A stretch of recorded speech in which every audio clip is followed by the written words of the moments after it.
Well, usually mild-mannered Congressman Paul Ryan ripping into the IRS chief this week over claims the agency lost thousands of emails connected with the IRS targeting scandal. And we're back now with the panel to continue the conversation.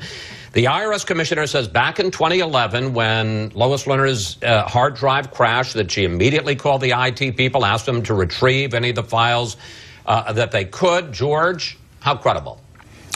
Incredible. And let me tell you why we need a special prosecutor in this. One of my pet peeves with current English usage is the treatment of disinterested and uninterested as synonyms. We wish the Justice Department were interested in this.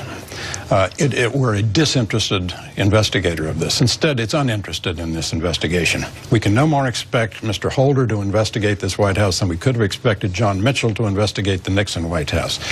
We know 6 things, Chris. We know, first, the targeting occurred. Therefore, second, we know that this is worse than Article 2 of the Nixon impeachment count, which said Nixon endeavored to use the IRS. The IRS back then resisted.